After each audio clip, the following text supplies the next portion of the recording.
There's an Apple patent that might have us all sharing files with handshakes in the not-too-distant future. Sprint's new CEO is finally fed up with John Leisure and recently said so on Twitter. Android is running on a BlackBerry? What? And there's a 10,000 mAh smartphone out there that, judging from the photos, is somewhat smaller than a household refrigerator. All this, plus your listener mail on episode 155 of the Pocketnow Weekly, the once-a-week podcast where we discuss news and opinion from the world of mobile technology. That's smartphones, tablets, smartwatches, all that stuff you wished you had when you were a kid. From Boston, Massachusetts, I'm Michael Fisher, and I'm joined today by Chief News Editor Stephen Schenck from New Jersey, who hates dancing on the subway. Good afternoon, sir. You're reading my tweets from a month and a half ago now? Thank you. You know, when you only tweet once a month, it's easy to do. I tweeted like 6 minutes ago. Keep up. From the great state of Illinois, Adam Doud is also here, the man who almost made the Samsung TTS voice cool by equating it with Stephen Hawking. Welcome back, sir. Thank you very much for having me.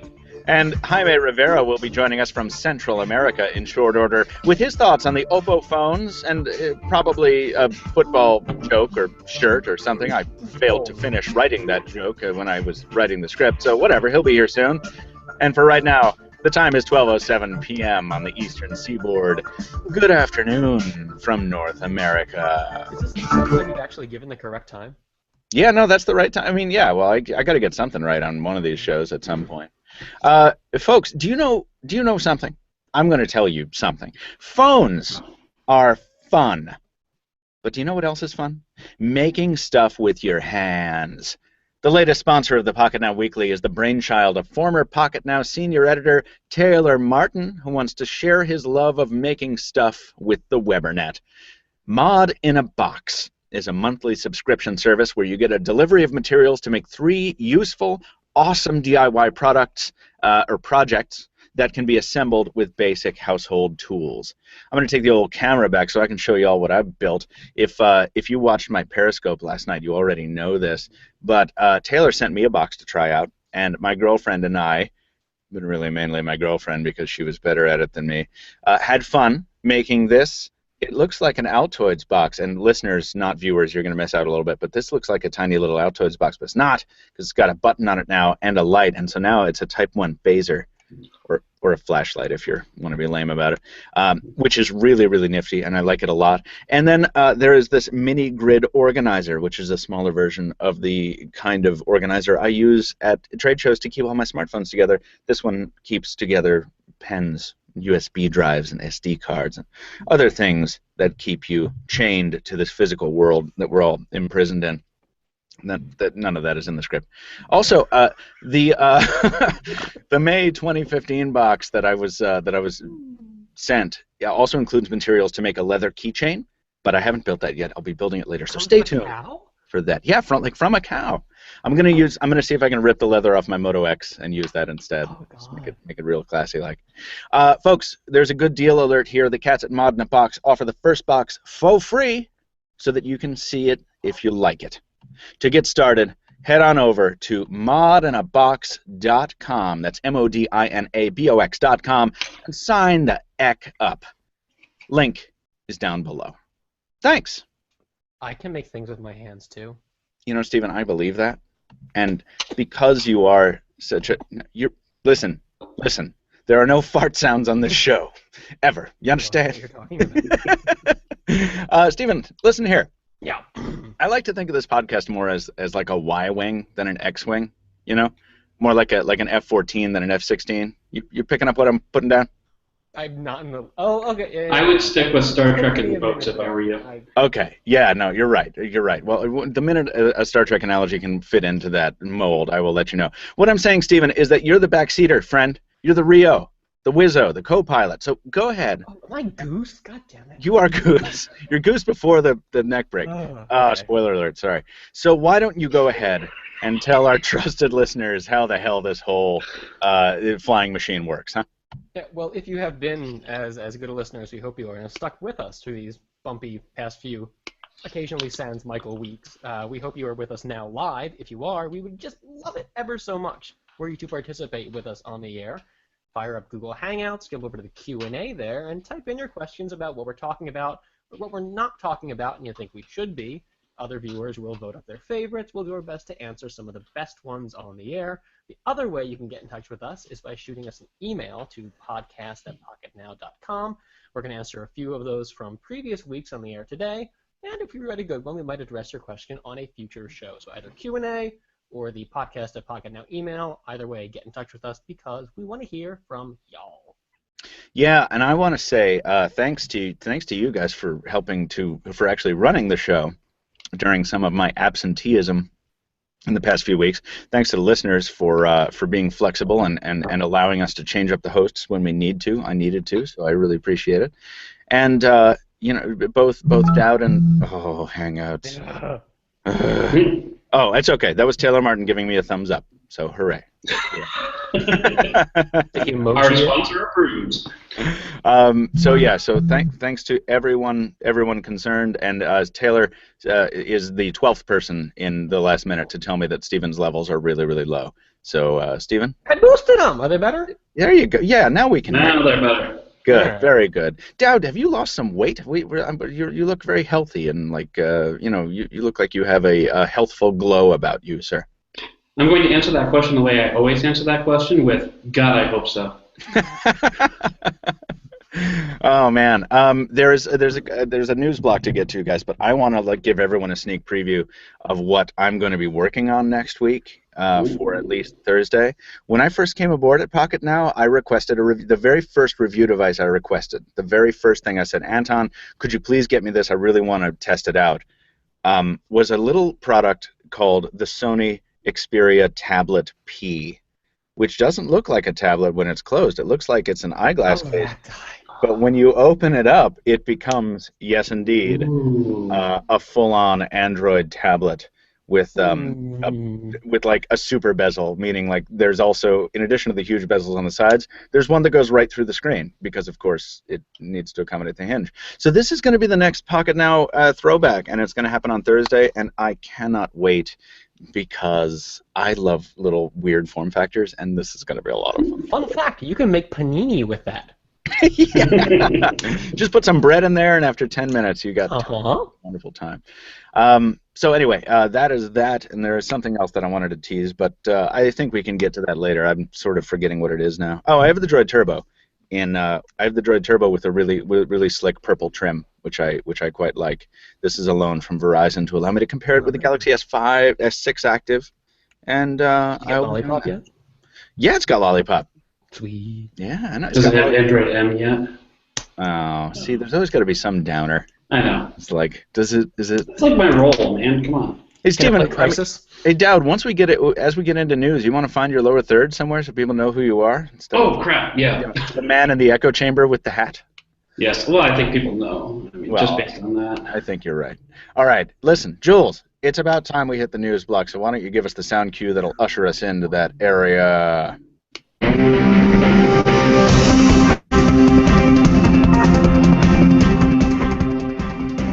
And if ever I'm in like a rough mood, like I don't really want to be doing the show or whatever, like that drop gets me into the mode. I mean, I'm in a good mood today, but I'm just saying. Anyway, this week in news, we start out with a look back on the news of the old world, and that department is headed up by our very own Adam Doud. Adam, what the hell happened this week in tech of the past few years? The first story in there, I kind of got up in a little soapbox a little bit because the first story that I came across from 2001 was a review of a game billed the hottest game on the internet called Strip Poker for your pocket. Oh my. And Strip Poker. And, you know, I'm just glad that we have advanced as a society enough that we just don't chauvinistic crap anymore.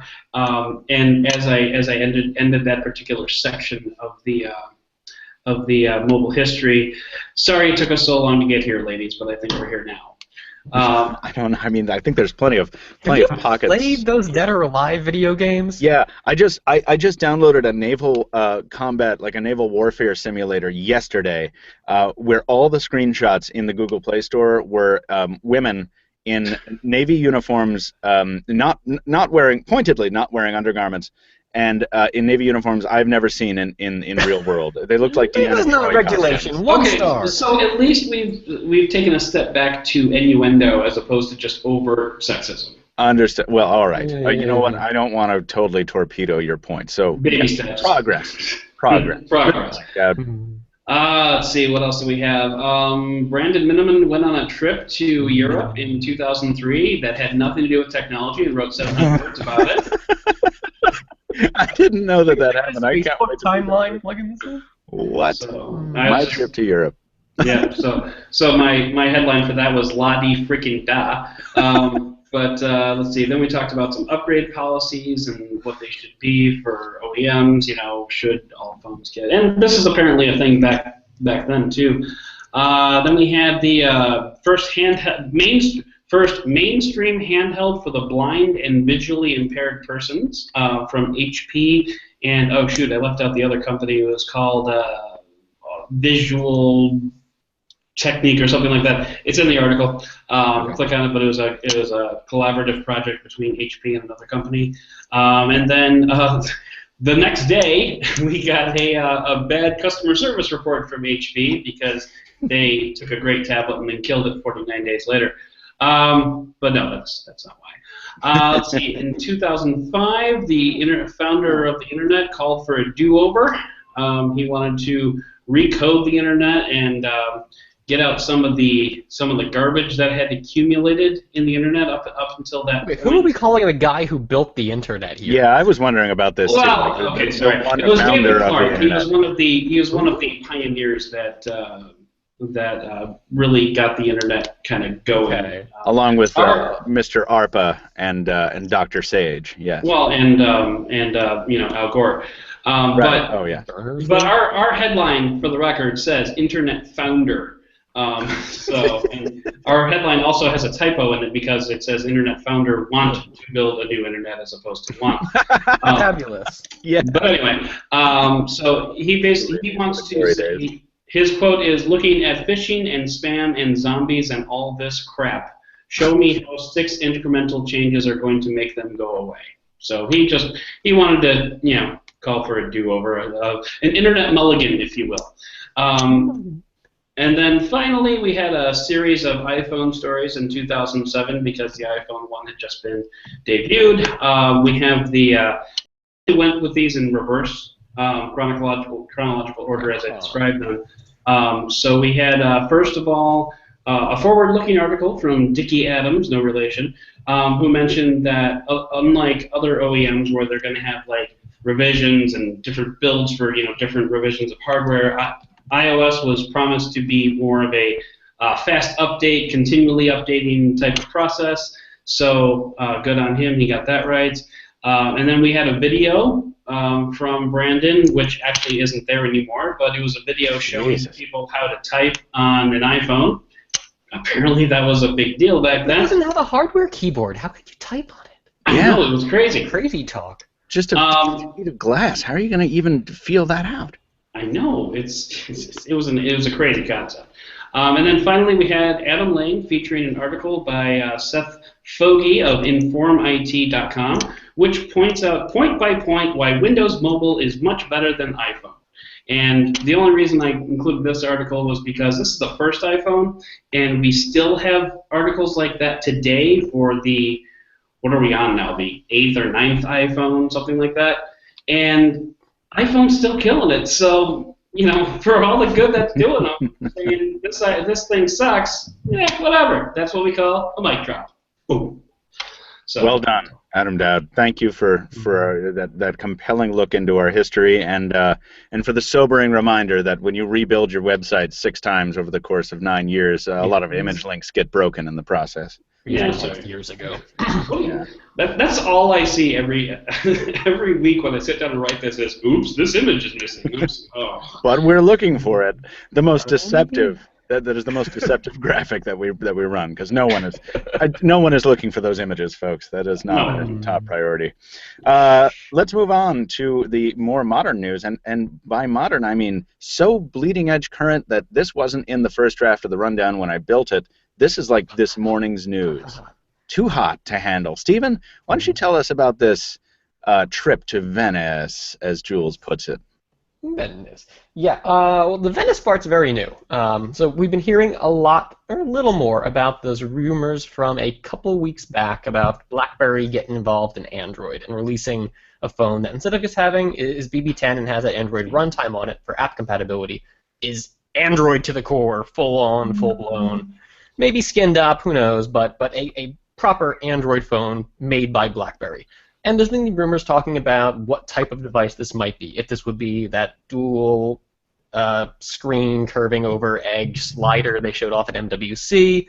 If it might be, we saw one leak that showed it was in the wild shot, an actual photograph of a BlackBerry Passport that appeared to be running Android, but it wasn't clear if this was a development testy thing or what. And a lot of back and forth about high-end, low-end. No one really knew what to expect as far as this hardware went. And then we had comments from the CEO, which made it sound like this wasn't going to happen. So it felt like this rumor was dying down. And then yesterday, our good friend Mr. Evan Blass, a.k.a. EvLeaks, fires back on Twitter with all this new info talking about, one, the Venice, which has been it's supposed to be the code name for that dual curve QWERTY slider from MWC. The Venice could be coming to AT&T. We already heard that might be in November or sometime this fall. And now we've got a couple of renders, not just of Venice, which we've never seen this up close and personal before, but also a new shot of the BlackBerry Passport, apparently running, or it's not a complete screen, but we can see has some very key Android UI elements on there. And the fact that it's a press render, I think, really lends credence to the idea that we could get this released as a commercial device, and it's not just some internal test platform where BlackBerry is working out how Android might work on existing hardware. Especially with what you mentioned a second ago, with the CEO not, being rather evasive in the previous interview, saying, like, well, we're not. I'm not going to give you specifics, but we're not working on it. Essentially, is what I got from that. So. I'm curious to know what you guys think of this, because if this hardware comes out and it turns turns out to be something that is comfortable to use, capably powered, and looks good enough, I mean, this could be really exciting for the Android world. Yeah, I really like this idea, and I'm sure I probably wrote an editorial about this in the past and hemmed and hawed over, BlackBerry would lose its identity and people only like it because it's different. But no, I think if BlackBerry came out with hardware that could run mass market Android Google Play software that also had a lot of tight security stuff, BlackBerry Enterprise services in there, Messenger baked in at a really easy to access level, so that it was immediately familiar to long-term users, while at the same time exposing them to this great new world of software and services. This could be a really big win for the company, and it's not like it has much to lose at this point. I don't know. You know what? I would be a lot more excited to use a BlackBerry Android phone, just because, I mean, the only problem that I ever had with the BlackBerry Classic was the software, or lack thereof. So if they can solve that problem by building great hardware, which BlackBerry is obviously good at, and putting a pretty good operating system on there, or at least one with apps and services, then it's kind of a no-brainer for me. But at the same time, the Web West side of me says, BlackBerry. Pour one out in the curb, man. Yeah. That's a conversation that we've had a lot before, and I'm sure we will have it in the future, as this looks pretty likely to happen from where I'm sitting. I'm not throwing a lot of predictions out there, but usually people don't get talking this much about something if it's not real. So just picture an Android phone with the hub. Yeah, now I would like that if the hub was speedy. If the hub was faster, which would be great. Let's transition to the other side of the spectrum in size and in usefulness. You can now, apparently, watch YouTube videos on your Android Wear device, your smartwatch, which I mean, I don't know if I'm the only one, guys, but I've been waiting for this day for so long. Well, I have all these round format videos and no proper screen to view them on. Right, so this is nonsense. I've always said that our content would best be enjoyed on like a 1.5 to 1.8 inch screen. Sure. You know what I mean?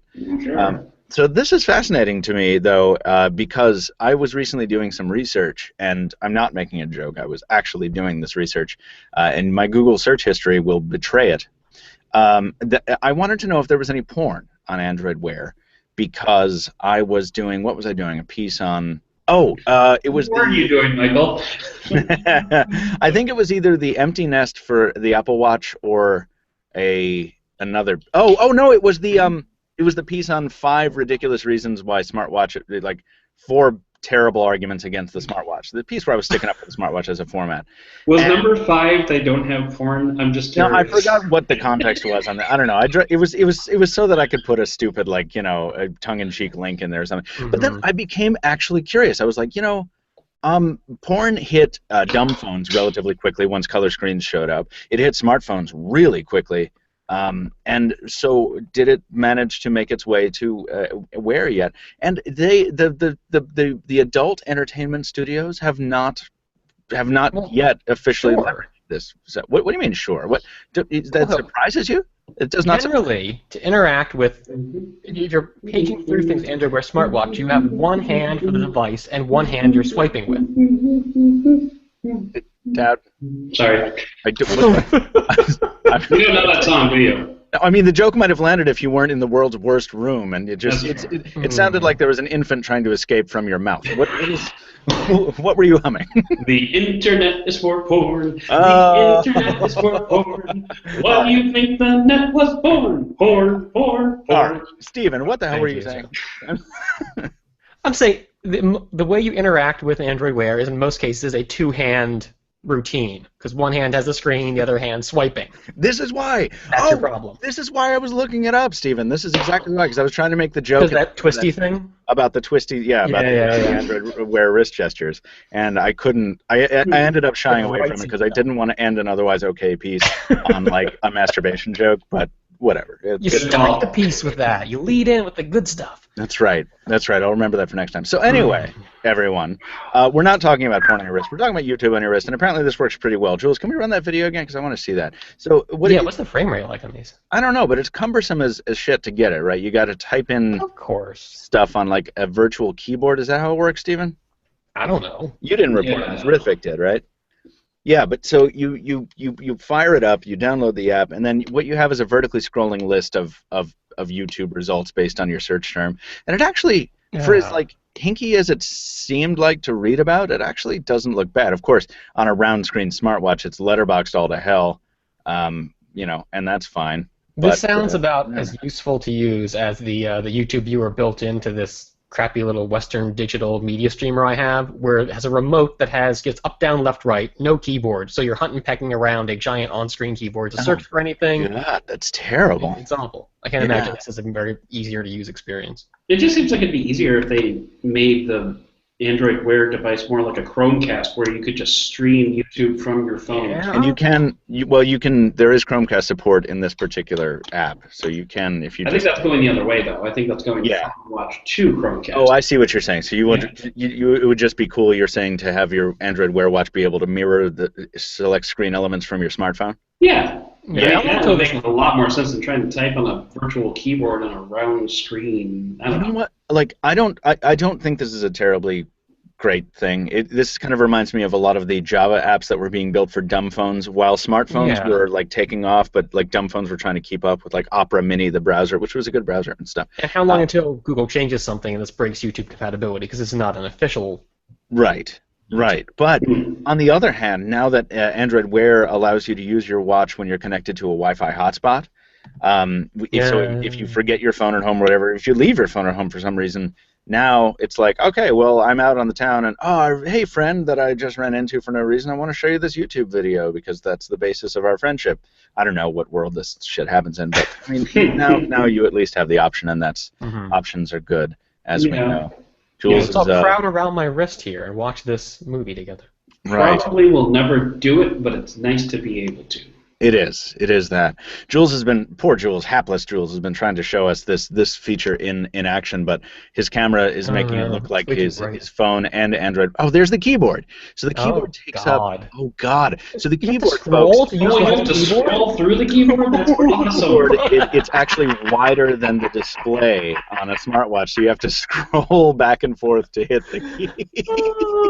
That makes me happy. Oh heavens to Betsy! What was that? There was a keyboard that Taylor Martin reviewed for us back in the day. Minium. What? Minium. That's right. Yeah, the linear. Yeah, this would be a good fit for that. That was supposed to be perfect for smartwatches.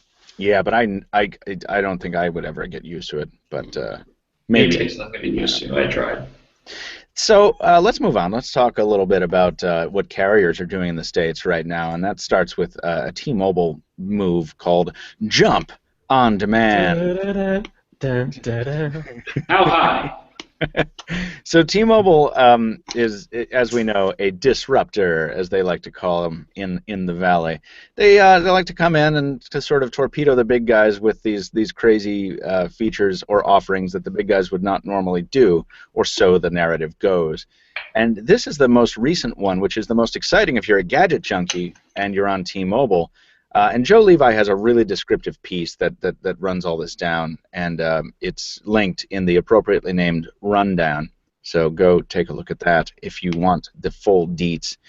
But the deal is this: if you have approved credit, you can, in addition to being able to just buy a device on an installment plan, not pay the full amount and right up front.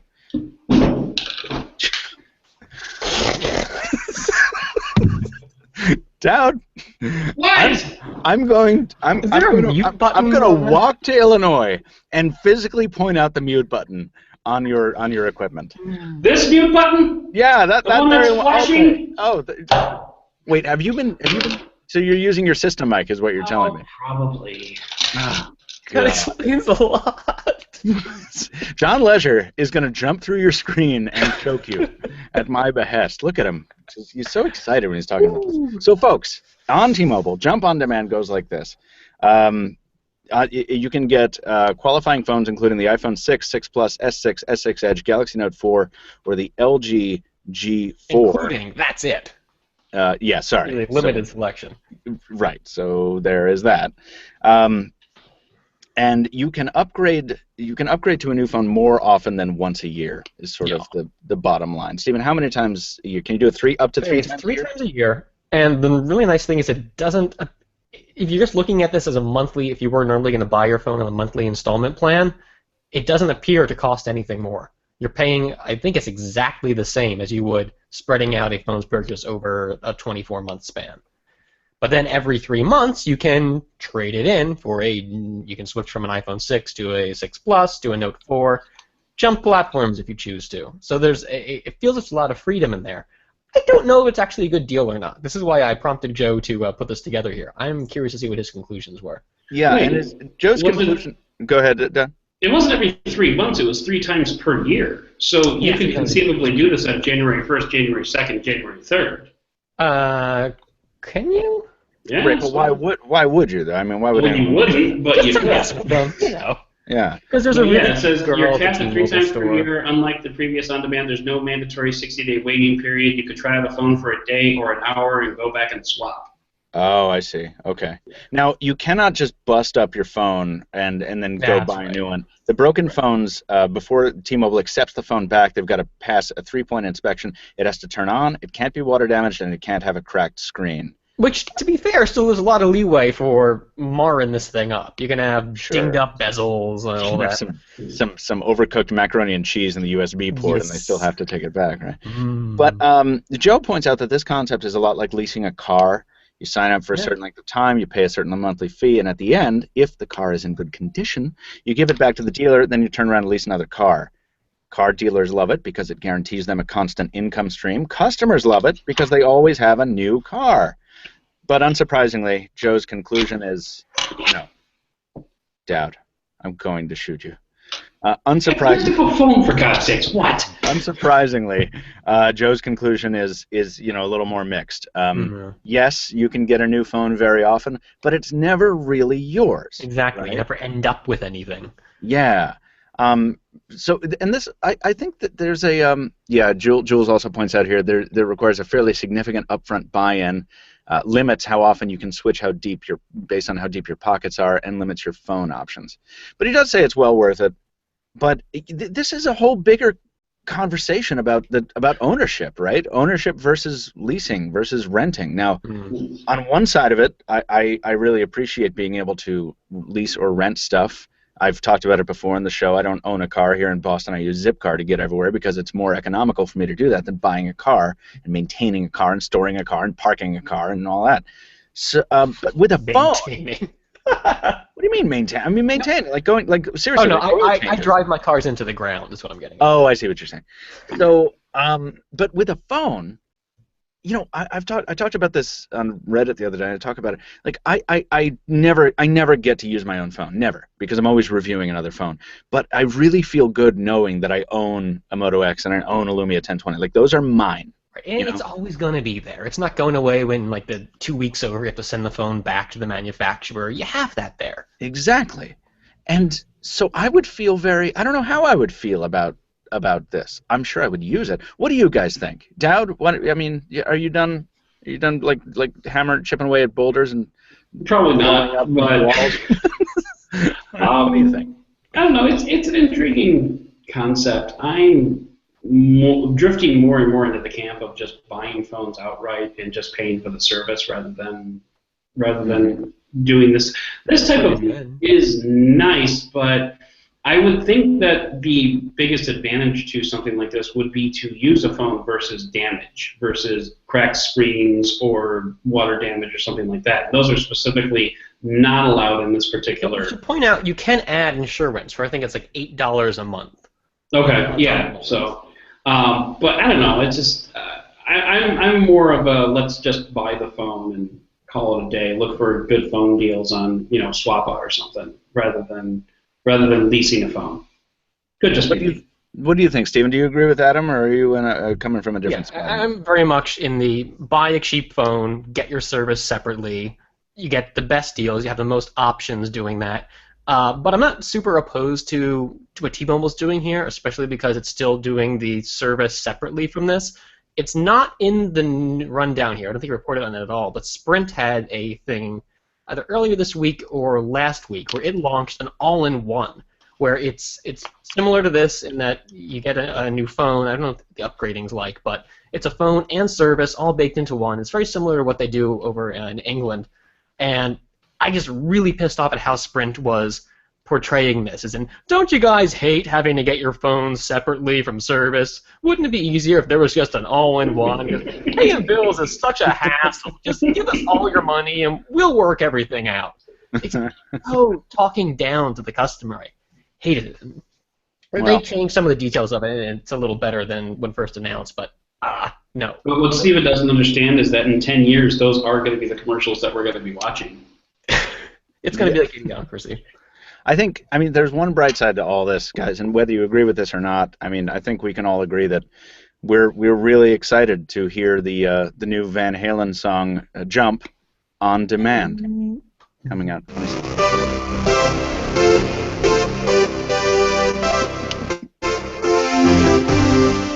What fun! Yeah, we're going to get this taken off YouTube so quickly now. Yeah, that's right. Back to business, everybody. Put your mustaches back on and let's get back to. That was a cover, by the way, for anyone who was listening. Yeah, totally. Not original. I don't know that. Listen, T-Mobile likes to make a lot of noise. John Ledger likes to make a lot of noise on Twitter, and I saw this happen. This was reported on immediately by a bunch of people who like to report on gossip. Of tech CEOs, the people at Pocketnow.com, those jokesters. But man, I saw this when it happened, and I went and got the popcorn, and it was just so LOL worthy. So Sprint's new CEO is I have yet to learn how to pronounce his name. It's Marcelo Claure, I think, but Jaime will be on soon, being that he was due 10 minutes ago. He should be here in the next half hour, I'm really hoping that he's able to tell us how to pronounce Marcelo's name, or Mr. Clara's name. But anyway, John Leisure tweets on the 2nd of July, I give credit to @Sprint, because of course he tagged him, for swinging the bat when they do, but hashtag all in is a swing and a miss, guys. That's the thing I was talking about. Exclamation point. That's it. Hashtag Sprint like hell. And then he links to a Wall Street Journal story about Sprint's all-in service, which we'll talk about in a second. And rather than just sort of like letting it go as he has been doing, I love this. I love when someone finally decides to stick up for himself. Marcelo Clore is like, @John Leisure, I am so tired of your uncarrier bullshit when you were worse than the other two carriers together. Your cheap, misleading lease, and then he goes on and talks about how Jump on Demand is crap. So this led to a whole bunch of LOLs, and I want to know if y'all who reported on this? Was you? No, it was Jaime. What do you guys think? I mean, Sprint has been sort of the butt of a lot of jokes recently. Do you think it's good for the CEO to sort of come out and start sticking up for his company, or do you think he should have let this one lie? I have to wonder if he's just feeding the troll in this particular case. I mean, this is like one CEO trolling the other. And it is. It's great. Yeah, I had the exact same reaction as you. I just went and made some popcorn and said, "All right, let's go. This is going to be good."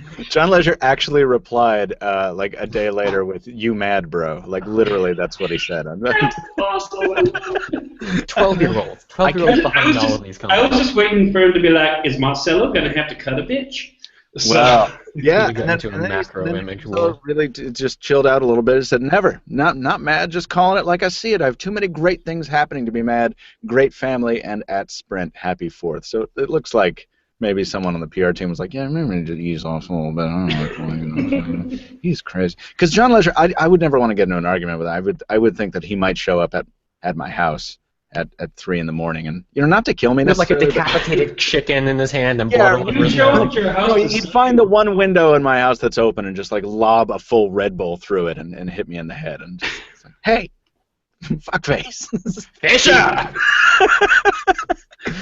But anyway, yeah, and then Verizon support jumps in and says, "Have you considered coming over to Verizon?" Verizon, then you have all these other things. So this is just how Twitter works with major brands, and I don't know. I just think it was funny, and I wanted to bring it up to say that I think Sprint has been doing some interesting stuff recently. Is that the next thing in the rundown? Did I build this thing right? Does anybody know? About Sprint? Yeah, because smartphone sales, yeah. Good. Now this isn't new. We talked about this a number of weeks ago, but just as a refresher, Stephen, can you tell us what we're talking about with this all-in stuff? Oh, all-in or the in-home thing? The in-home thing. Sorry, all-in is their. What is all-in? Is their That's the thing I just mentioned, where it's the phone and service all in one. Because who wants to be bothered having too much choice in their life? This is direct to you, like a Prince song with the 2 as the number. And the idea is that you're already a Sprint subscriber. You want to get a new phone. You go online. You choose the phone. Sprint comes to your door. It's like a little concierge service. They have this Sprint emblazoned car. They drive up. They have a briefcase full of phones and chargers and whatnot. And basically, they just walk you through the process of setting up the new phone. They show you the device, how to use it. It seems like it's more geared towards novice users. They'll help you transfer contacts and data over to the new phone. It's not really a full-blown shopping experience. I think it would be awesome if they came to your house with like a giant unfoldable display and like here are the 12 phones we're featuring at the moment. One of those Halliburton suitcases with like every phone that Sprint offers. I can't reach it. I got one right here. You've got a Halliburton suitcase? Yeah. Wow, you're intense. Aircraft grade aluminum, man. I gotta stop underestimating you. All right, continue. But yeah, it's coming to larger markets now. It started out in, I think, Sprint's hometown, Kansas City, and then Miami and Chicago earlier this year. And now it's going to New York, LA, San Francisco, Texas, I think, or it's going to Denver. It's going to Texas soon. By the end of the year, they're going to have it in a lot of additional markets. And I think more importantly, starting, they previously said in September, they're going to offer this to non-subscribers. So I don't know if that's going to change it where you actually will be able to pick out like new devices that they bring to you, or if you still have to order online, but it'll open it up to a whole lot of new users, and especially if you have a limited mobility, you can't make it to a Sprint store so easily. There's just not one that's really near you. It's a good option, and Jules, they seem to be throwing a lot of people behind it. They have a pretty sizable fleet of vehicles. Jules points out that they're gaining ground in root metrics tests. Now, they're still dead last, he says, but they are gaining ground. And I have to wonder, I how much Sprint? All right, we know that Sprint has some network problems. They've had network problems for years for a variety of reasons, some of which are their fault, some of them are not. But also, I have to wonder how much Sprint suffers in the tech consciousness by virtue of its choice of network technology so long ago to go with CDMA, which was not a big deal back. Oh, there's Stephen Halliburton's suitcase. Oh man, that looks too heavy to hold up. Do you have $1 million? I wish. You know, back in the days, people didn't necessarily care too much outside of Howard forums about what technology your dumb phone ran on. But when smartphones came out and it's like, oh, I want to get that smartphone, but my network doesn't have it, it became much more advantageous to be on a GSM network like at the time Singular, now AT&T, or T-Mobile. And so I feel like as a result, in tech reporting, sort of those carriers tended to get more attention by virtue of the fact that they could support more devices. And Verizon uses CDMA as well, but of course they're the largest network in the country, so they can sort of they're going to get attention no matter what they do.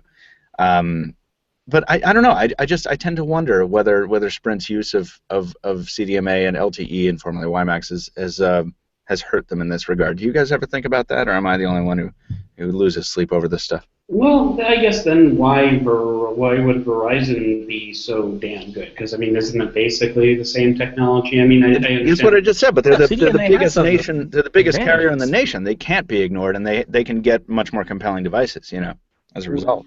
But they weren't always the biggest in the nation. I mean, presumably they started off in Sprint levels at some point. I mean, I don't know, maybe.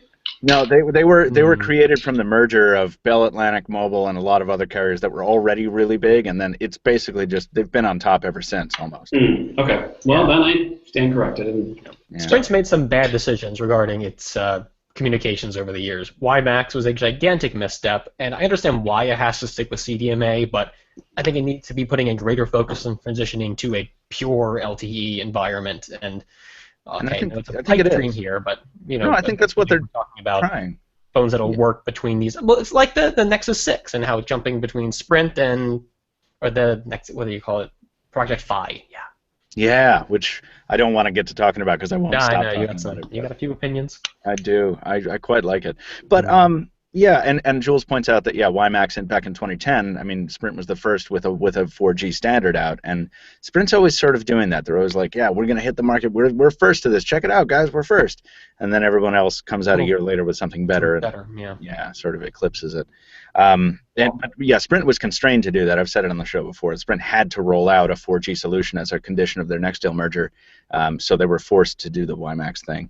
But anyway, I'm looking forward to seeing more from them. I just wish they could land a really sick exclusive like they did back in, you know, with the Palm Pre and then later the HTC Evo. We really haven't seen much impressive things. I don't think it means what you think it means. Man, didn't we have this conversation 2 weeks ago? There were lines out the door. I mean, there were lines out the door of their store. I stood in one. I know it was true. Let's move on. It doesn't matter. Sprint's there's new iPhones with new cameras, and Stephen, I would like for you to tell us about that while I go get a charger for my laptop, which I forgot.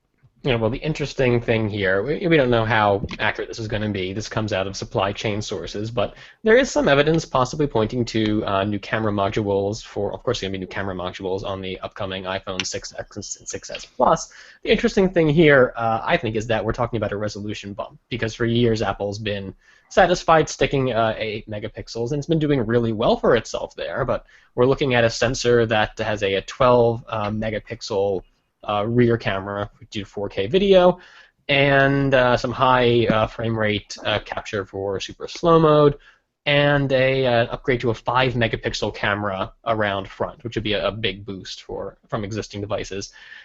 I have no idea how much faith we should put in this, but Apple's really been sticking with its guns for a while now, especially with resolution, so maybe it's time to change. I mean, certainly last year we saw with the 6 and 6S changing into new sizes. Maybe it's willing to branch out a little bit and try to play megapixel catch-up, but I don't know. Well, I don't know if it's so much megapixel catch-up, but it's just I think there's newer technology that's available, and I think Apple will do what Apple does, which is to say make the most out of what they have.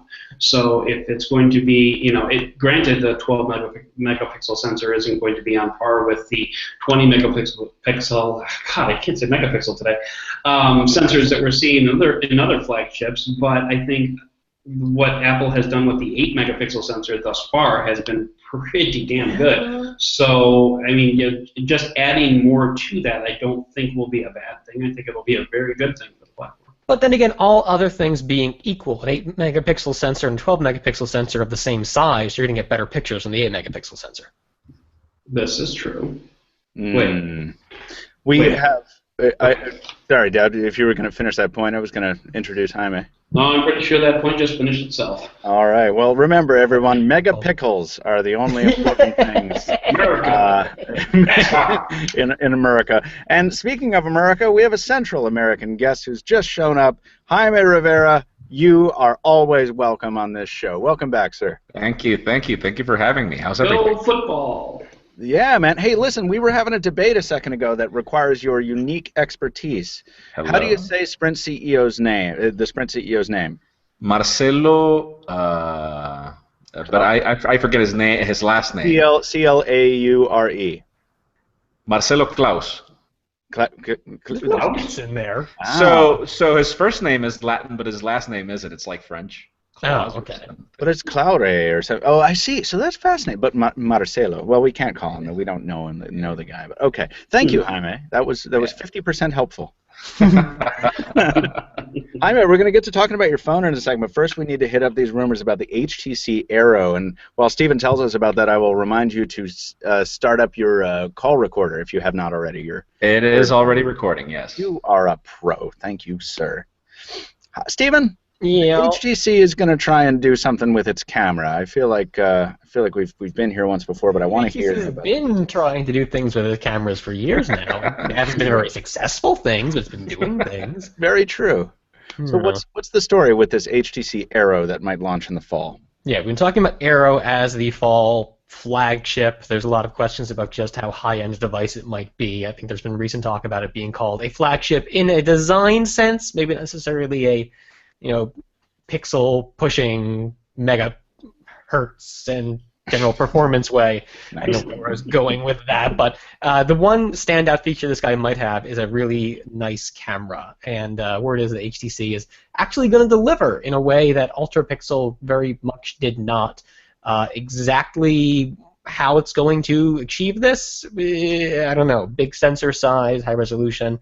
It's not clear. It is talking about some nice software on there with RAW support and all sorts of fun manual stuff.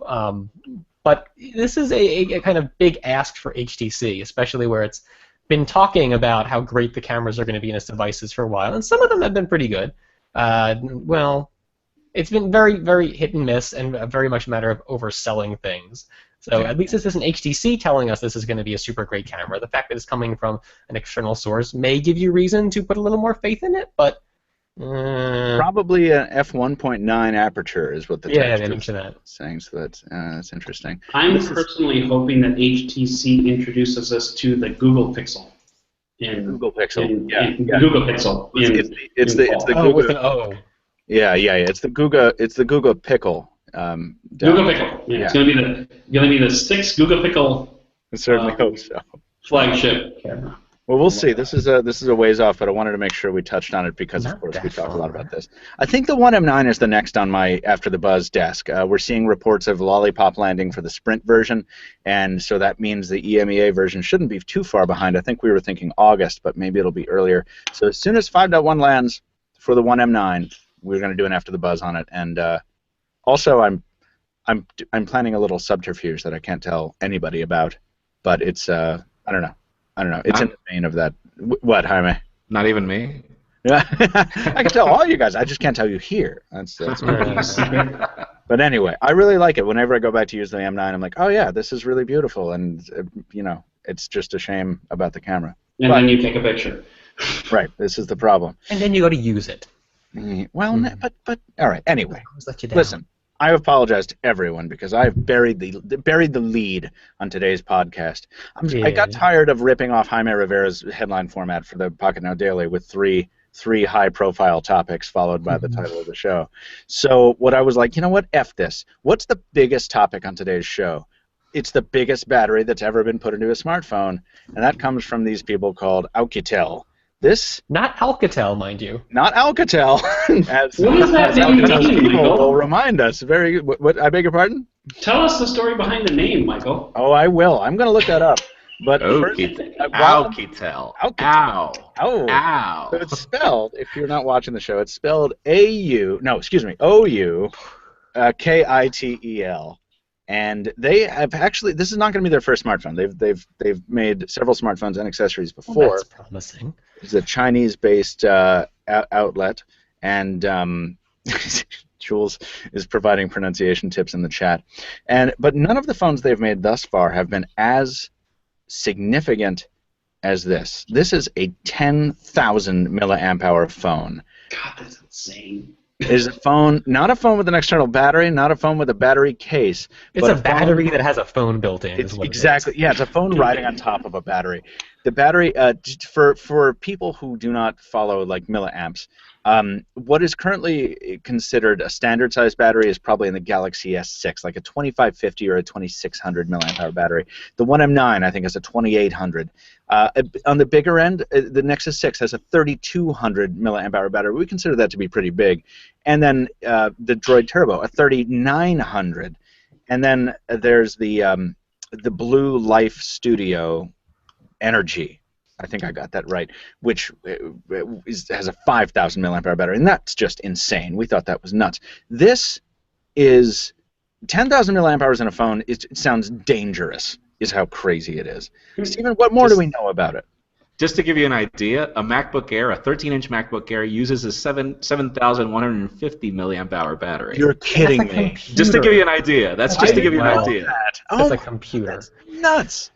Yeah, the specs are on the screen, but it's a little blurry on my side. Yeah, they ain't great. We're looking at 5.5-inch screen, but only 720p resolution, 2 gig of RAM, okay, only a quad-core SoC, 13-megapixel, 5-megapixel camera, so kind of lower mid-range specs, I guess. But wait. They're running for like a week. Steven, I didn't know that it only had a 720p screen at 5.5 inches.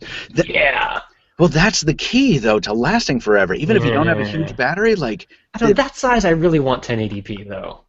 Okay. Like, if it were 5-inch, I can get by with 720p. Right, yeah, 5.5-inch, dude, you need 1080p. I'm not gonna disagree with you guys. I mean, like but the Ascend Mate 2, which I reviewed last summer, which had a huge battery for the time, 3900, I think, was like it had a 720p screen at 6 inches, and yeah, you could see it. I mean, it was kind of gross, but that phone lasted seriously for 10 hours of screen on time.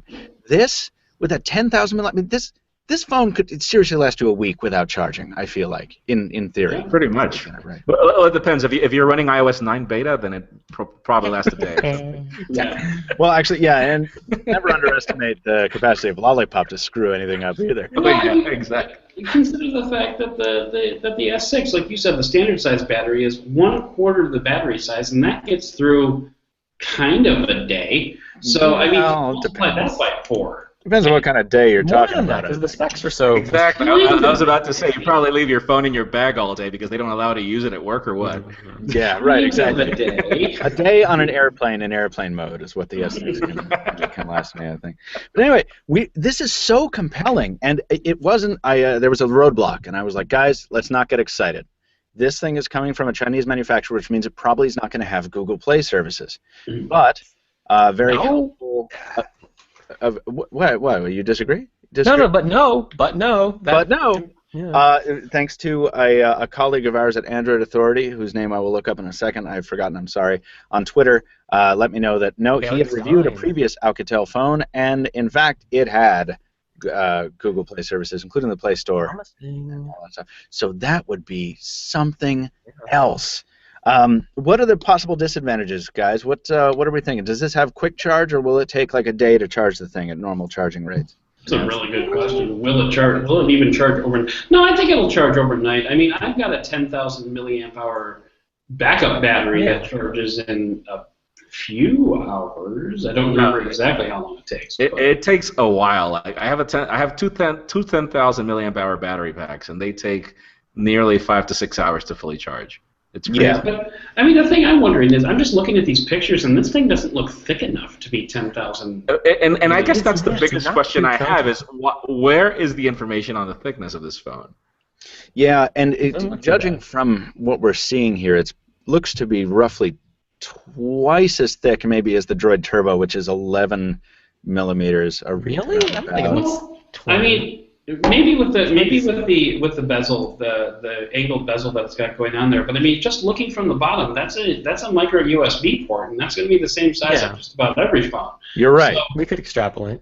You're right. So I'm looking at it. Actually doesn't. You know, you're right. It looks thinner than I was just estimating. Then it looks like maybe it's maybe 13, 14 millimeters thick, I would guess. Yeah, maybe if that. Can you guys imagine how much that thing weighs?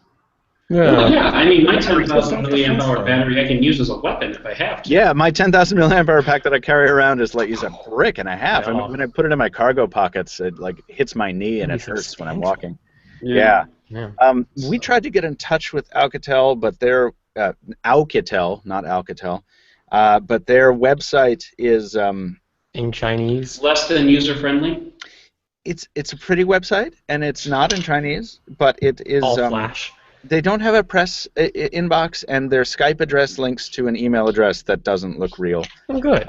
So yeah, and it also loads really slowly. And I don't want to tear them apart because that's mean. But their About Us page is just indecipherable nonsense. So we're gonna try to grab one of these. I would love to because man, endurance is great, especially if you play Ingress.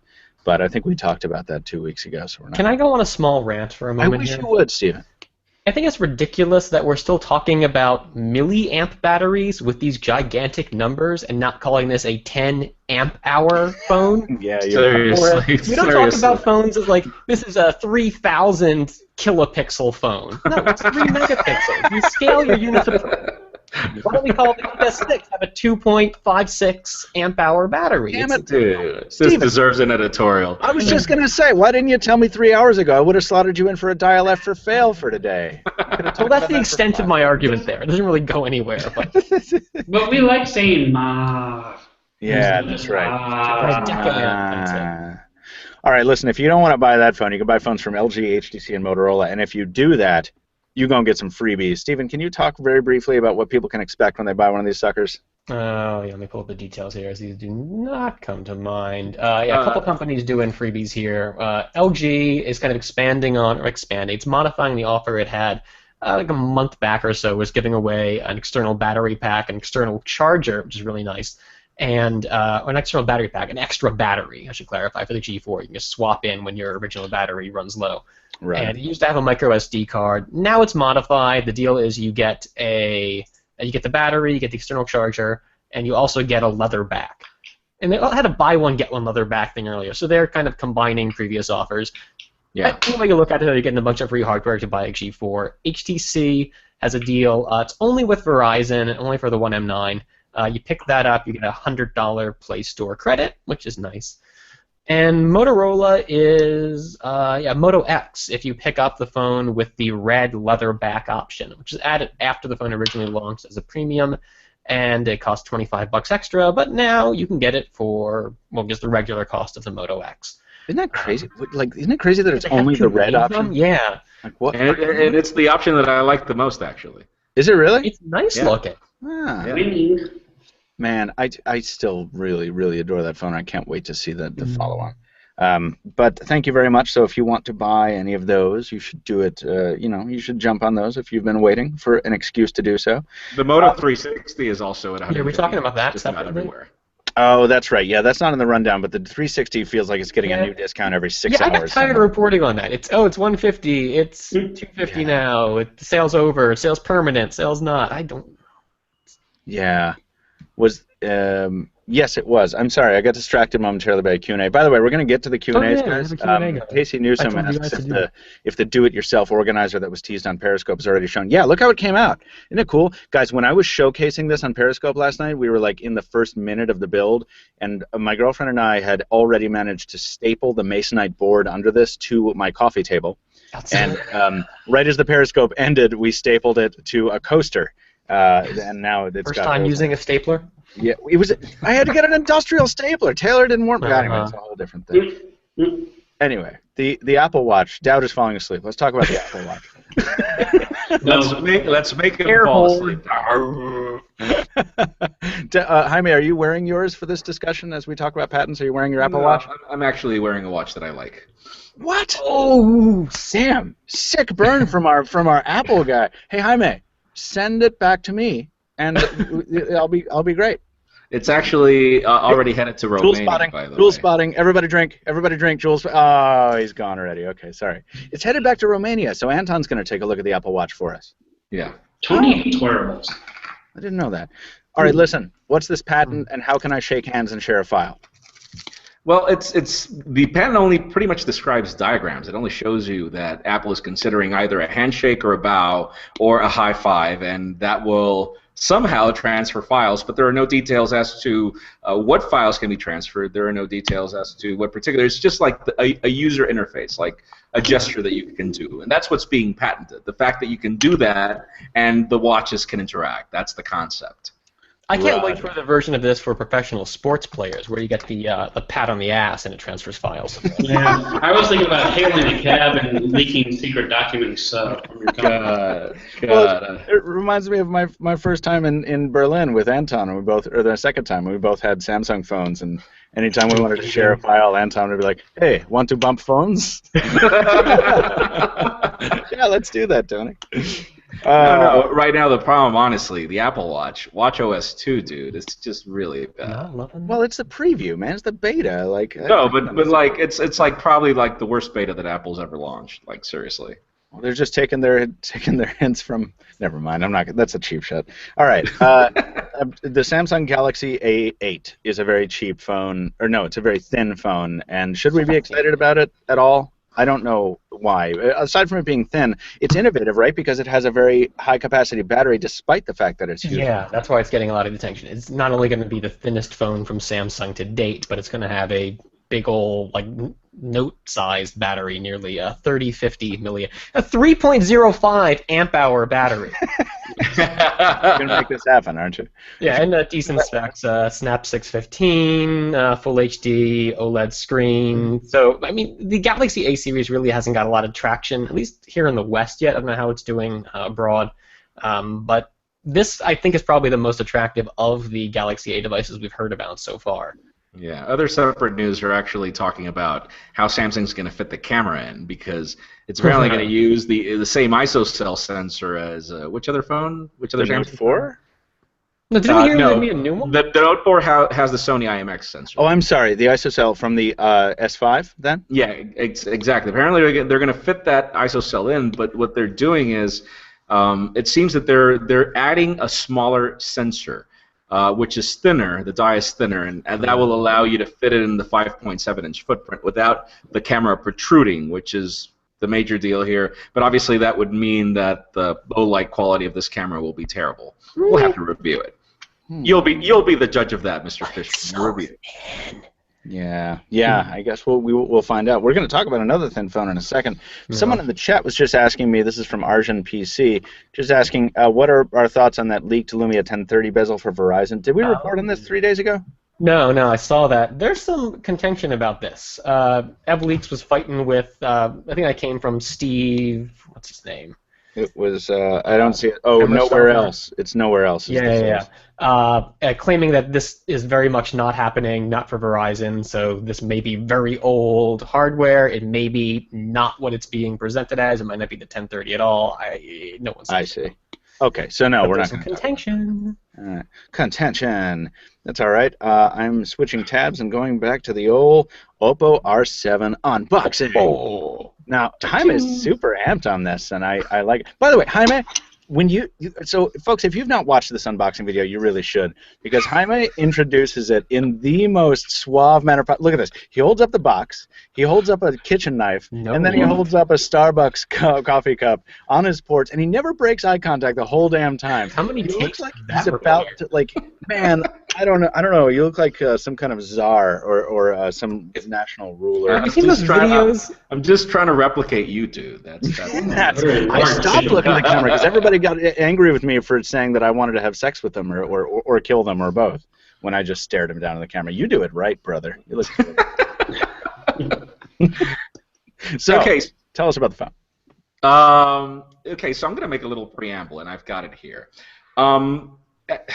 I had this phone for 3 days while I was in Beijing. They actually gave us the phone when we arrived, and we were allowed to use it during the full 3 days. And I'm not going to lie to you, I didn't care about the phone because I was so amped up over the R7 Plus, and we were not getting an R7 Plus. They couldn't give us one. It was still in pre-production, so I was like, this is KitKat. This is, it's a little bit thicker than the R5. It's smaller, and I was just so bummed out by the phone. I put it in my case, and I forgot about it, and I just returned it when I came back. Wow.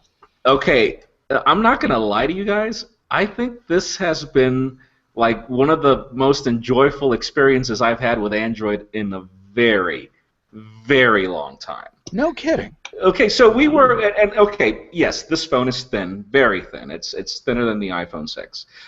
Yes, the aluminum feels great. When we talk about hardware, there's just no denying that this is a very well-built phone.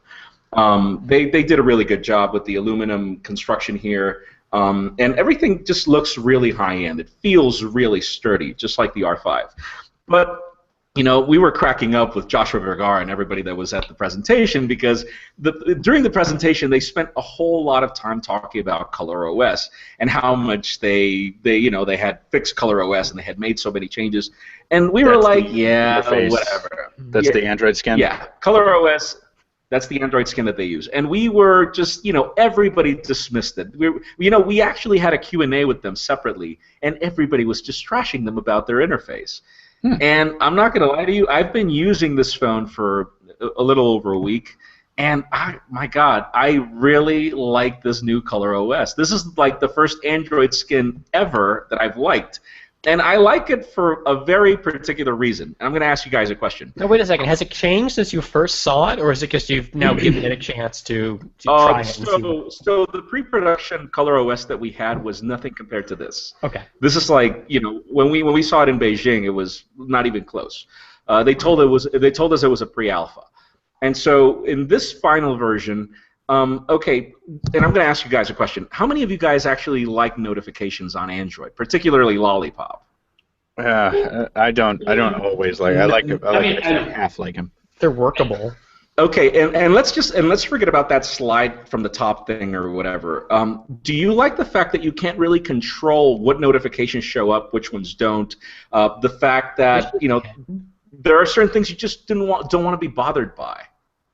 Yeah, no, certainly, yeah. Okay. So this, ColorOS, this new version, like really rips off iOS a lot, and particularly in notifications. So one thing that I like about iOS is that you can determine what you want as banners, what you want as sounds, and you can determine what you want as just vibrations. You can even determine on iOS what you want to show up as a banner or a ticker. And you can do the same thing with this phone. Like, you could tell it, I want the ticker because this is still KitKat. So it's the ticker. It's not that flash-on notification that we get, not the banner. So you can determine what shows up as a ticker, what doesn't, et cetera, et cetera. That for me, that alone is like really cool. The lock screen is, it's identical to the iOS lock screen, which is both good and bad. The good thing is you can determine what shows up at the lock screen, which is what I like about iOS. There are certain things I just don't want to be bothered with on the lock screen. You can slide from the right. So again, it looks a lot like iOS, but it pulls from the good things that I like about iOS. Other things that I like about iOS is backup. And it's got this like really cool backup application. I did a full restore from it, and it gave me a clone of the phone that I had. Huh. Now, Jaime, I wanted to ask you. I mean, what do you see? How well do you see these phones and OPPO phones in general performing against the much more heavily publicized Chinese startup Xiaomi? To be honest with you, this is the first OPPO phone that I actually like. Huh. So I reviewed the R5, I reviewed the N3, and you know I was like really disappointed with the N3, particularly with the camera. I mean, the camera was the whole point for the phone. I mean, this was the whole. Is that the one with the rotating camera module?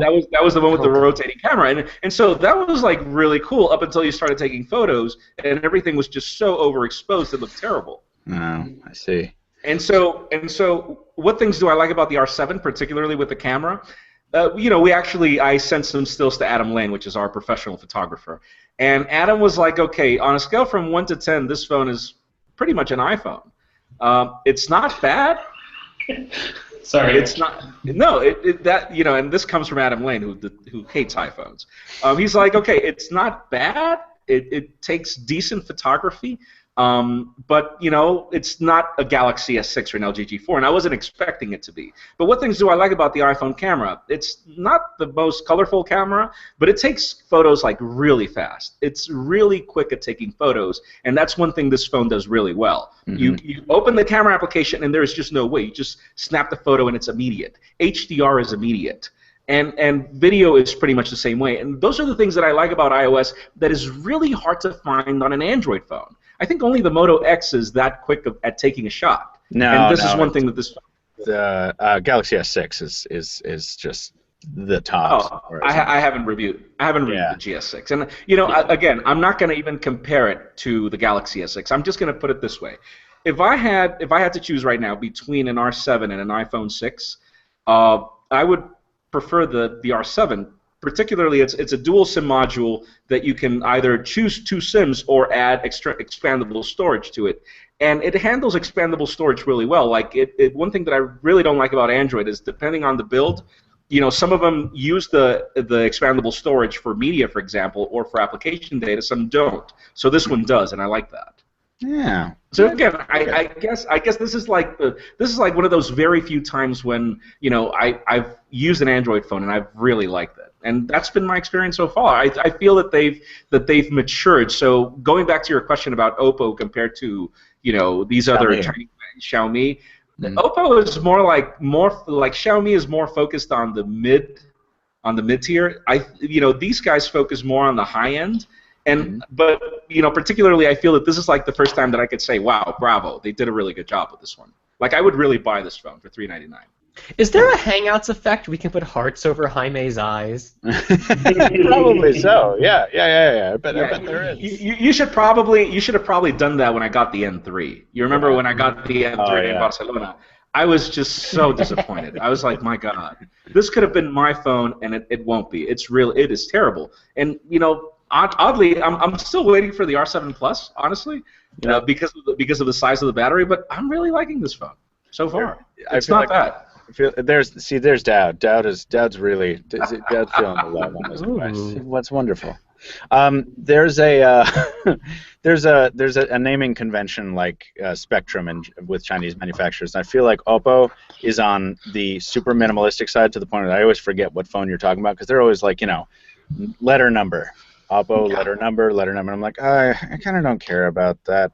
And then on the completely other side of it is Huawei, which just announced like something like the Huawei Honor Band and Honor Super Wishbone. Yeah, the Honor 6 Plus Band Super Deluxe. Yeah, Evo 3D. Like, what's going on with this? So it's just funny how that works. Of course, there we go. The Jules has found the best screenshot from the video. Hello, I'm Jaime Rivera. Brought to you by Starbucks Coffee. I may not use smartphones often, but when I use them. Doud is sniffing. Okay, I'm gonna get one of those Dos Equis beer then. Yeah, good idea. So listen, we want to go to listener mail, but we've got some Q&As to hit first. Guys, thank you for your patience, for everybody watching live, and for sending in some questions. The most upvoted one, of course, is nothing new. Jonas Gamal, you should bring Taylor Martin in at least one of the future Pocketnow Weekly episodes. Yeah. This is the lull season. We're past the LG flagship launch for the summer, and the next big thing that's happening is Motorola. I mean, we have Axon happening from ZTE. I mean, who knows, on July 14th. But aside from that, we're not going to have anything to talk about with Taylor from the mainstream in terms of mobile, probably until the fall. But we'll get him on. When there's something to talk about, we'll get him on. It'll be fun. It'll be great. Michael Fisher, what are your thoughts on Pebble Time versus Android Wear? I want to put this question to Adam Doud, actually. All right. So we already talked about this. I swear, this is like the last podcast I was on. That's weird. I didn't listen to that one. No, yeah, well, no, but anyway, actually, I should say the last one we were on because that was the Pebble Time one. But that's right, I was on another one since then. Pebble Time versus Android Wear. If the Pebble Time had more voice control, which is to say, if you could do more than just reply with your voice, then I would be all Pebble Time all the time. The one thing that really kind of stops it from being a perfect device for me is the fact that you can't do like Google Now. You can't do voice searches. You can't do voice reminders. Which, I mean, you can't even do voice dialing or voice text. I mean, so they both have their strengths and they both have their weaknesses. I'm currently rocking the Pebble Time with the L-card space, which I know you love. But I could just as easily go back to Android Wear and I wouldn't even miss a beat. Yeah. So, except I'd charge more often. I'll say that I did go back to Android Wear when I sent the Pebble Time to Hi Auto. I'm looking forward to trying the Pebble Time Steel, but for me, when you get used to, like, the Moto 360 is not perfect, but it's a pretty good example of this, like, edge-to-edge screen utilization, and it's a pretty sizable screen, and Android Wear is a very capable platform that has grown in a very short time. So when you get used to those things, going to the Pebble Time is like, oh, wow. If I had never owned a smartwatch before, this would be really awesome. If I was upgrading from an older Pebble, this would be super awesome. But my tastes, have changed since using other platforms. So personally, I think I'd probably will. I'm not gonna lie. I'm waiting for that Timeline UI to reach the Pebble Steel, and I'll buy a Pebble Steel. Oh, Timeline UI is so cool. Wait, you're talking about buying the first-gen Pebble Steel? Dude, it's just the problem is okay. So why am I not wearing the Apple Watch? And it's a sick burn to that, but it is. I don't like the way the watch looks. I love this watch. It looks beautiful. The 360 Jaime is holding. The 360 in stainless steel. It's just I love this watch. It's gorgeous, and I wish that I felt the same about the Pebble Time. Look at Pebble Time Steel. I did. I did, and again, for me, the first generation Pebble Steel is just wow, what a gorgeous watch. I agree. What a gorgeous watch. I'm like, why didn't you just grab this watch, this particular design, and just add all that Pebble Time stuff, and I would have been the happiest guy on earth. I really hate the design of the Pebble Time. I'm really glad that you brought up the Pebble Timeline, because the Timeline OS is really cool. I mean, Doud, I don't know if you agree or not, but just being able to, like, pull up your watch and be like, all right, show me the future, okay, show me the past, and have stuff beyond calendar appointments, like the sports scores and the missed calls and all the stuff all on one timeline is really, really smart. It is pretty cool, but I mean, I'd say the difference between Pebble Time and Android Wear really manifests itself when I'm biking to and from the train every morning, and I want to send a text to my wife, ask her to open the garage door because I'm going to be home in 5 minutes. That's a two-handed affair with the Pebble Time, whereas with the Moto 360, it's just, okay, Google, text my wife, open the garage door. Exactly. You got to rig up your garage door so it recognizes the Bluetooth from the watch and opens it when you're in its presence. Yeah, but if it waited until I was 30 feet away from the door to start opening it, I would clothesline myself every time. And if Android Wear were actually quick enough to react just as fast that you talk right now, I would probably do the same. Okay.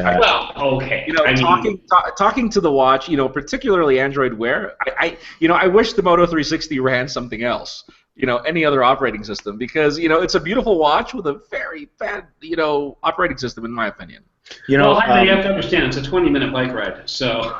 keeping it in the context of Pebble Time versus Android Wear, I switched to Android Wear after I shipped the Pebble out, as I said, and then like the day after that, I was driving in my car. My parents were in town. I was taking them to the theater. Not my car, a Zip car, and I was using my Nexus 6 to navigate, and it fell off the dashboard and slid beneath my driver's seat. Now, if I had been wearing a Pebble Time, I would have been SOL. But because I was wearing the Moto 360, I continued to get driving directions on my watch, and it buzzed my wrist every time I needed to take a turn, and I could see where I was going. That is the kind of usefulness that I feel like Android Wear is becoming really good at bringing to the table, and I really hope Pebble can sort of keep up. But I doubt they can, because if I were Google, I wouldn't release those kind of access layers to them. But then again, it's just a notification, so I don't know. I truly don't know. Maybe someone can write in with some wisdom on that. And while we'll get to another handful of Q&As, speaking of writing it is time for listener mail. How about the Bong Bong, please? Thank you very much. Hey, Min Nguyen writes in. I'll read this first one, and y'all can read some others. So, with the confirmation from the CEO, Nokia will return to the smartphone arena in 2016. That got me thinking, and here are my questions for the Pocketnow panel. 1. Even knowing that it'll go with Android this time, should Nokia also make Windows devices again? 2. It is very likely that instead of making the device itself, Nokia will license its design and/or name to a third party. Do you think that'll change the way Nokia makes smartphones from now on? Example, no more 41-megapixel camera phone or weird-looking Nokia N-Gage, etc. Min Nguyen. Min, thank you for writing in. Let's talk about the first one, guys. Do we think Nokia should also make Windows phones again? Jaime? No. Stephen also got in with a no there. What about you, Doud? Yes, because I want more Windows phones, but no, not really. See, Doud, you and I share our wishes, but I think tactically speaking, it seems like other Nokia did that once and it didn't work out so well. Yeah. Now, I think it did work out better than it would have if they had stuck with Symbian. I think the result would have been the same. Sure. Not to crap on Symbian, but it was way older than Nokia you seemed can crap to on realize it Symbian. was. No one's gonna know that. Whatever. There's a cadre of people who will come get me. They're gonna team up with Leisure and throw Red Bulls at my face. But I mean, like, I think everyone sort of agrees that it's not a great idea for Nokia to invest many resources in Windows unless and until, guys, Windows 10 could prove itself as a competitor that makes for a viable third party. Jaime is not putting on the optimist hat with me. He's letting it fall to the floor and we'll toss it to him. Okay, I'm going to ask you this question. How long have you been wearing that optimistic hat, dude? It's been years. Since 2009, June For what it's 6th. worth, I wear it in a ceremonial fashion these days, not in Dude, earnestness. Every single time you wear that ceremonial hat, it's for a platform that ends up dying. You should probably just take it off, man. I should probably just stop liking things. Yeah. Right, yeah. Jules says he's still happy if he can get a Microsoft Band. Wait, why, Jules? You can have mine. You can I'll please. sell it to you. By all means, take it. That Microsoft Band that we liked so much that we ended up leaving in a bathroom in Vegas. No, that's not the sad part. The sad part was when you came back 3 hours later, it was still there. Still there, yeah. Oh man. Doud, though, I mean, to end this on an authentic note with regard to my feelings on Windows, yeah, I would love to see Nokia make Windows phones. Nokia made the best Windows phones, and though Microsoft already bought the part of Nokia that made those, it would be really cool to see. For lack of a we better all know term. Dell made the best Windows phone. Actually, you're not wrong about that, Stephen. I wish that thing had persevered. I still have that Dell Venue Pro downstairs. Yeah, you do. Yeah, I've still got Adam Lane's right here in the office. He's mad because I forgot to return it to him last time we were in New York City. But anyway, listen to me. I want a Nokia Windows phone. Yes, I don't think they'll make one. No. Is it very likely that instead of making the devices, Nokia will license it to a third party? Yeah. Yeah, I think Nokia's confirmed as much. This is what it's doing. Yeah. It's going to be just like the tablet that the N1. N1, yeah. Which is, by the way, and that tablet, it's a beautiful tablet. I mean, yeah. Yeah, you know, the important thing to remember there is I think that yes, Foxconn is building it for Nokia, but that doesn't matter because Right. Nokia's designing it. right, they're doing it to Nokia's design, just like Foxconn builds iPhones to Apple's design. Yeah. It's like I think we're making a bit too big a deal out of it. It's still Nokia. I mean, Yeah. as far as the consumer is concerned, if it has a Nokia name on it, it's going to be a Nokia device. Well, and it's not like if their previous phones were manufactured in Finland, were they? Well, no, I think they were. Although, well, I don't know, Jaime. That's a really good question.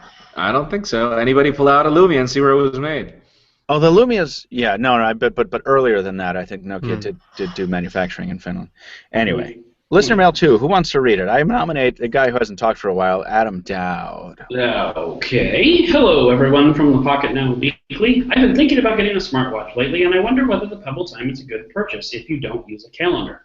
I even like its, quote, toyish, geeky design. On the other hand, do you think looking into the future of Android Wear will be better and more favorable platform? I am torn between supporting Pebble or the more normal platform Android. Appreciate your work and greetings from Berlin, Germany. Signed, Henry. Henri, thank you for writing in, and I'm sorry, guys. We talked about this like 10 minutes ago, and I didn't think to not talk about it until now. Well, What I about mean, the I think calendar aspect? his question is specifically, I don't use a calendar, and hello, neither do I. So I still enjoy using the Pebble Time, even though I don't live my life around a calendar. So I think there's definitely room for that, but I think it really just depends on what you want out of the smartwatch. I think that's what it boils down to. So I'm not much of an appointment kind of guy, but I still enjoy So it. smug with your devil-may care, time and date to the wind calendar, Doud. Wait, Devil May? What was that? Unlike your Oh! hey! Devil horns on the forehead, thanks to the magic of modern technology. So Henry, yeah, I think I don't know.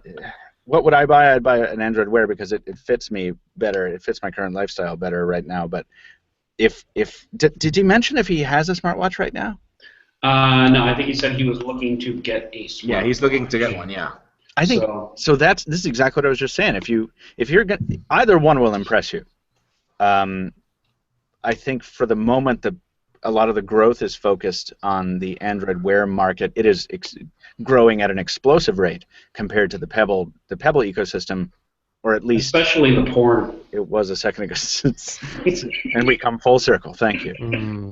But Pebble's ecosystem is beyond respectable. It's still the larger one, still the largest one in terms of watch faces and apps combined. And Pebble still has a lot of momentum behind it.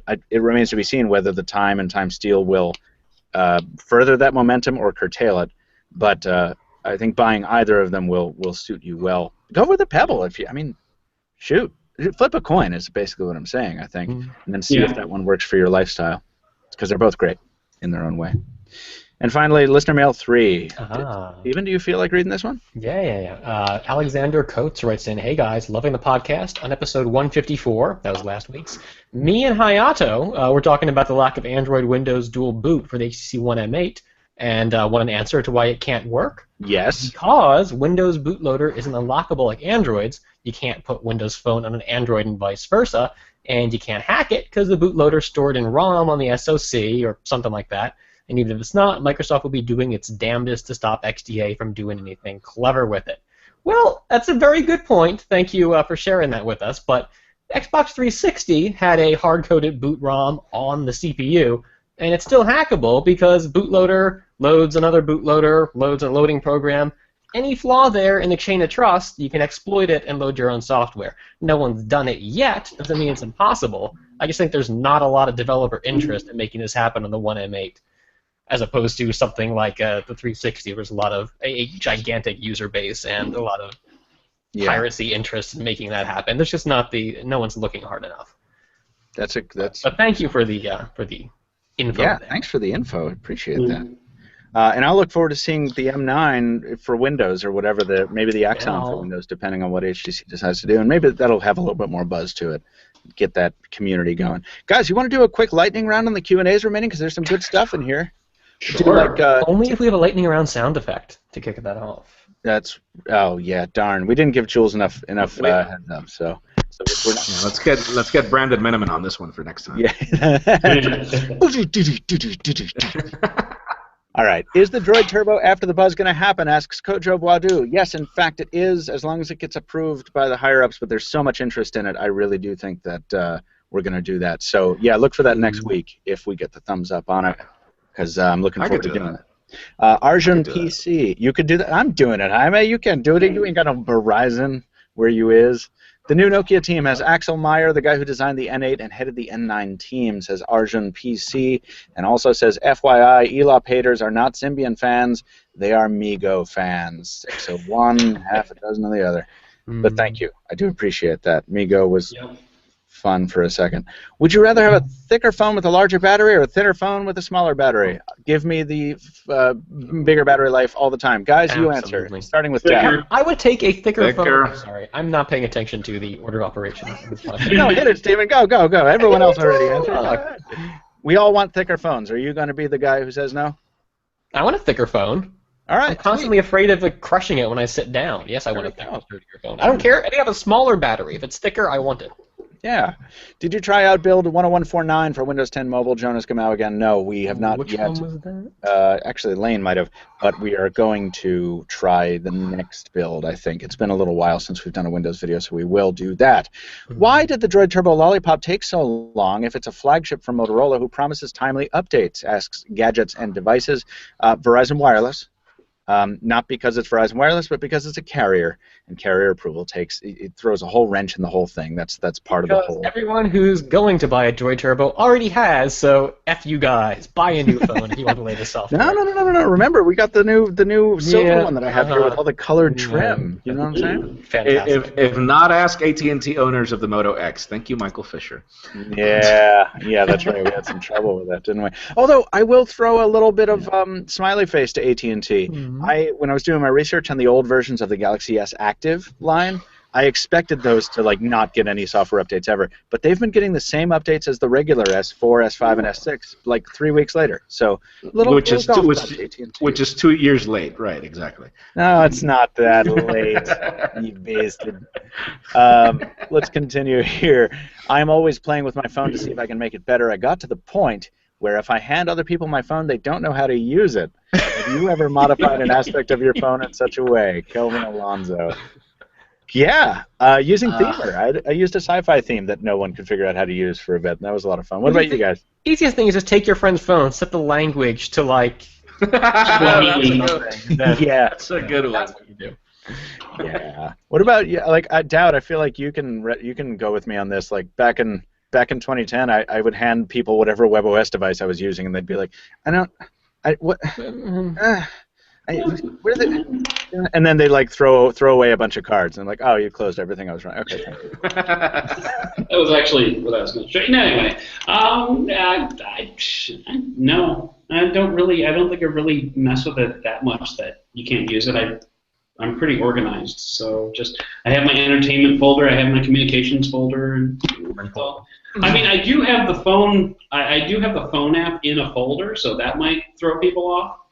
But that's about as hardcore as I get. Whenever somebody builds a BlackBerry 10 skin for Android, that will be the day when you can confuse anybody. Oh man, I will take it though. Great, love it. Yeah. This is a really cool one. This is the second to last one we're going to select from Grind FI.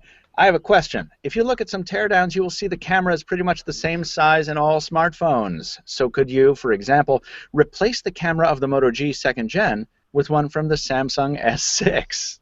That would be so nice. Definitely not. That would try to tear that sensor apart. That would be lovely. Yeah. No. There's a lot of hardware stuff, compatibility stuff. Not to mention software drivers and space in the casing. Power. For all I know, the voltage could be different on those sensors. You know. All smartphones are pretty much the same shape. Don't they all run the same software? Well, I mean, but I will say. Project Hara could bring something like that. No, exactly right. That's exactly what I was just going to say. This is the dream that Project Hara hopes to realize. Yeah. And if you'll excuse me, I'm going to go to Puerto Rico and go to one of their food trucks and grab a Project Ara phone, because apparently those sales have been going on, and I really, really want to check it out. How have we not seen one? I know. I don't get. So are they started then, or am I just more test markets soon? Says Jules. Jules is always up with the. I love this whole format. This show's been going great, everyone. Good job, team. Now that I say that, it's all going to go right to hell. No. The mute button. What the hell is that word? I don't know. You figure it out. I'm going to go to the last Q&A. Right up until now. Right up until there we go. The last Q&A is from Linda Aaron. How do you think a Huawei Nexus phablet will fare this year, with Google calling the shots?